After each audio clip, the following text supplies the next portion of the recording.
ভোর আর নতুনকে একসাথে দেখে আবারও কষ্ট পায় কমলিনী। হ্যাপি এবার সেমনটি দেখা যাবে আজকের পর্বে।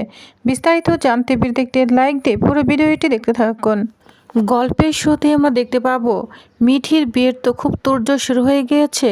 দধিমঙ্গের অনুষ্ঠান শেষ হয়ে গিয়েছে, গায়ে হলুদের অনুষ্ঠান হবে। তখন কমলিনীর কাকা এসে বলতে থাকে, হ্যাঁ রে বুড়ি, তুই যা যা আমাকে দায়িত্ব দিয়েছিলি না, সব আমি ঠিকঠাক করে রেখেছি। তখন কমলিনী বলে, ঠিক আছে কাকা, ওগুলো তো আমি তোমার দায়িত্বে দিয়েছি, তাই এগুলো তোমার কাছেই রেখো, ঠিক মতো আমি চেয়ে নিব, ঠিক আছে। তখন তার কাকা বলতে থাকে, ঠিক আছে। তখন রেশমি বলতে থাকে, কিরে বুড়ি, তাহলে আমাদের কাজ কি? আমাদের কি কোনো কাজ নেই? তখন কমলিনী বলে, কেন তোমরা গায়ে হলুদ দিবে? কেন মেয়ের গায়ে হলুদ হবে, তোমরা থাকবে? বর্ষা তখন বলে, মা তুমি থাকবে না? তখন কমলিনী মুখটা কালো হয়ে যায়। এদিকে রেশমি বলে, হ্যাঁ বুড়ি, তোর মুখটা না একদম শুকনো হয়ে গিয়েছে। কিরে তুই কিছু খাসনি নাকি?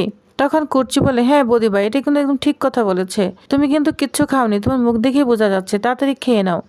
কমলিনীর মা তখন বলে, আমার মেয়েটা না সারা জীবন ক্ষুধা সহ্য করেনি, কিন্তু ওকে এখন প্রায় দিনই না উপোস থাকতে হয়। কমলিনীর বাবা তখন বলে, আমার মেয়েটা না সারা জীবন ক্ষুধা সহ্য করতে পারেনি, কিন্তু ওকে এখন প্রায় না খেয়ে থাকতে হয়। কমলিনীর মা বলে, হ্যাঁ তোমার সেই মেয়েকেই তো কতদিন উপোস করে থাকতে হয়েছে।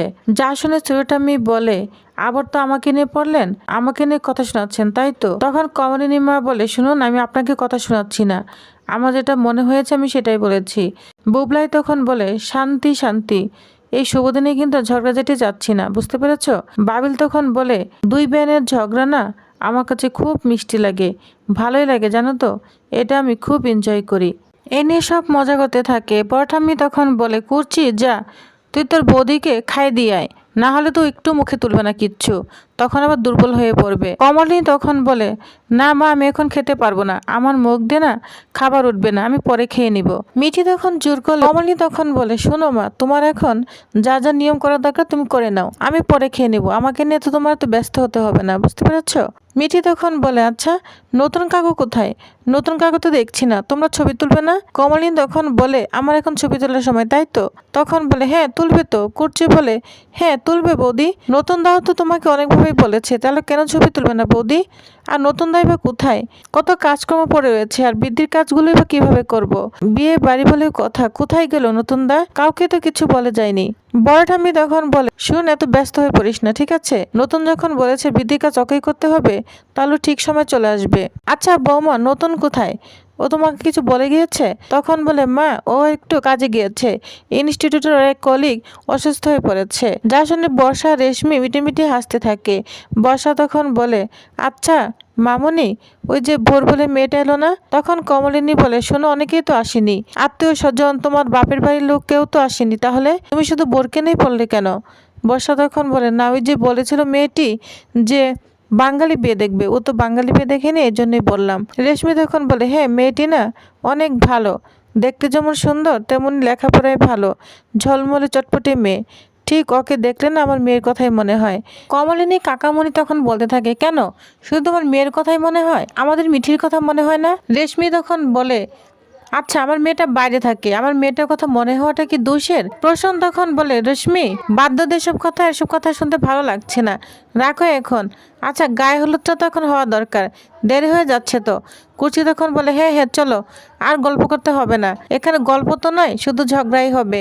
বৌদি, তোমার জন্য আমি শরবত বানিয়ে রেখেছি, খেয়ে নিও, ঠিক আছে? কমলিনী তখন বলে, না না দিদি ভাই, আমি এখন খাবো না, ওই মানুষটা বাইরে আছে, ওনারও তো কিছু খাওয়া হয়নি, ওই মানুষটা আসলে তারপরে আমি ওনাকে সবারটা দিব, নিজেও খেয়ে নিব, তোমরা চিন্তা করো না, যাও তোমরা যাও। তখন কুচি বলে, আমরা যাবো মানে তুমি যাবে না? তখন বলে, মা যায় নাকি? কুচি তখন বলে, শোনো তো, চলো, আর কোনো কথা শুনতে চাই না, ছবি তুলবে, সবাই আনন্দ করবো, আসো। তখন বলে, তোমরা যাও, আমি আসছি। তখন কুচি মিঠি সবাইকে নিয়ে বাইরে চলে যায় গায়ে হলুদ অনুষ্ঠান করতে। এদিকে বাবিল মিঠিলকে বলে, মিঠিল চলো, তুমি যাবে না, দাঁড়িয়ে আছো কেন? তখন বলে, আমি তো যাবই, তুমি যাওয়ার আগে না স্নান করে নাও, নোংরা কোথাকার। তখন বাবিলের রাগান্বিত হয়ে এখান থেকে চলে যায়। মিঠিল তখন বলে, কাকিমা তোমার মুখটা না শুকনো দেখাচ্ছে, কিছু কি সিরিয়াস হয়েছে? ওইখানে কোনো মারাত্মক কিছু হয়েছে, কোনো চিন্তা করার বিষয়? আচ্ছা কার হয়েছে? তখন বলে, ভোরের। যা শুনে মিঠিল তো অবাক হয়ে যায়, বলছে, কি বলছো? নতুন কাকুকে যেতে হলো, আর কোনো কলিগ ছিল না? তখন কমলিনী বলে, চিন্তা করো না, নতুন কাকু চলে আসবে, ঠিক সময় চলে আসবে, তুমি যাও ওইখানে যাও, তখন বাবির ওইখান থেকে চলে যায়। অন্যদিকে বর্ষা মনে মনে বলতে থাকে, মজা করো, গায়ে হলুদ অনুষ্ঠানে মজা করতে থাকো, সন্ধ্যার সময় তো দেখা যাবে কত মজা থাকে সবার। এটা নিয়ে মিটিমিটি হাসতে থাকে। এইদিকে কমলিনী দাঁড়িয়ে আছে, তখনই ওইখানে নতুন ভোরকে নিয়ে চলে আসে। দুজনকে একসাথে দেখে তো কমলিনী একদম জ্বলতে থাকে, ভিতরে ভিতরে রাগান্বিত হতে থাকে, কিন্তু মুখে প্রকাশ করে না। নতুন বলে, কমলিনী একটু দেরি হয়ে গিয়েছে, কারণ ভোরকে নিয়ে হসপিটালে গিয়েছিলাম, ওইখানে অনেক রকম নিয়ম নীতি করেছে, ওরা অনেকগুলো টেস্ট করেছে, অবজারভেশন রেখেছিল। কমলিনী তখন বলে, শুনে তো এক্সকিউজ কেন দেখাচ্ছ? আমি কি কোনো কিছু বলেছি? ঠিক আছে, অনেকক্ষণ তো ছিলে না, শরবত খাবে? শরবত দিব? তখন বলে, না আমি চা খেয়ে নিয়েছি। নতুন তখন কমলিনীকে বলতে থাকে, আচ্ছা কমলিনী, এখানে তো দেরি হয়ে গেল, কিনা বৃদ্ধি করতে হবে? কমলিনী তখন রাগান্বিত হয়ে বলে, শোনো, তুমি তো হসপিটাল থেকে এসেছো, তুমি টায়ার্ড আছো, বুবলাই করে নিতে পারবে। যা শুনে নতুন অবাক হয়ে যায়, বলছে, কেন? আমি থাকতে বুবলাই কেন করবে? কমলিনী তখন বলে, তুমি ছিলে কিনা এটি তো বুঝতে পারিনি, কখন ফিরবে সেটাও তো জানি না। তাহলে? ভোর তখন বলে, বৌদি তুমি আমার উপর রাগ করেছ? তখন কমলিনী বলে, এই শোনো, তুমি নিজেকে তো প্রায়োরিটিস কেন দাও? আমরা স্বামী স্ত্রীর কথা বলছি, আবার তুমি ঢুকে পড়েছ। বোর তখন বলে, না বৌদি, এই যে আমি মাঝরাতে নতুন দাকে ডেকেছি, এজন্য হয়তো রাগ হতে পারে, এই জন্যই বলছি। কমলিনী তখন বলে, এটা যদি তোমার সেন্স থাকতো তাহলে তুমি এত রাতে তোমার স্বতন্ত্র দাকে কেন ডাকবে? আর কোনো কলিগ ছিল না তোমার? নাকি উনি ছাড়া তোমার জীবন আর কেউ নেই? এখানে ওনার বর্ষায় এসেছ। যা শুনে ভোর অবাক হয়ে তাকিয়ে থাকে। ভোর তখন বলে, সরি। কমলিনী তখন রাগান্বিত হয়ে ওইখান থেকে কিছুই না বলে চলে যায়। অন্যদিকে দেখা যায় মিঠির পালের লোক আসেনি, তার বন্ধুরা এটা নিয়ে সবাই চিন্তিত।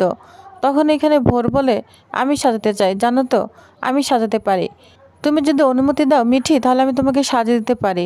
মিঠি তখন বলে, লাগবে না, তুমি তো অনেক অসুস্থ, তোমার তো অ্যাক্সিডেন্ট হয়েছে, তুমি হসপিটালে ছিলে, তাহলে তুমি কিভাবে আমাকে সাজাবে? তুমি কালকে নতুন কাকুকে অটাইমে ফোন দিয়েছ। ভোর তখন বলে, হ্যাঁ বিপদে পড়েছিলাম, জানো তো, এমনভাবে পায়ে ব্যথা পেয়েছি, বেকায়দায় ব্যথা পেয়েছি, তাই আমি কোনো উপায় না পেয়ে নতুন দাকে ফোন দিয়েছি। আসলে শহরে তো আমার কেউ নেই, আমি কাকেই বা ডাকবো, তাই বাধ্য হয়ে ডেকেছি। মিঠি তখন বলে, কেন এখানে তোমার কেউ নেই? আত্মীয়স্বজন কেউ নেই? তোমার কোনো বন্ধু নেই? বর তখন বলে, শোনো, এই কলকাতায় আমার বন্ধু থাকবে কিভাবে? আমি তো আগে এখানে ছিলামই না, এখানে নতুন এসেছি। মিঠি তখন রাগান্বিত হয়ে বলে, তুমি আসার আগে কাউকে পরিচিত হয়ে আসা উচিত ছিল। বর তখন বলে, এটা কি কথা বলো মিঠি? আমি কি তাহলে জনে বলবো আমার সঙ্গে পরিচয় হন? এটা কি হয় নাকি যা আমাকে বিপদে পড়লে সেভ করে নেবেন? এরকম কি কেউ বলে? তখন বলে, আচ্ছা যাই হোক, আমি তোমাকে সাজাতে চাই, একদিন সাজলে কি হয়, আমার কাছ থেকে সে যে দেখো না, তোমাকে অবশ্যই সুন্দর লাগবে। আর তখন মিঠি বলে, আমরা তো সাদা শাড়ি পরবো।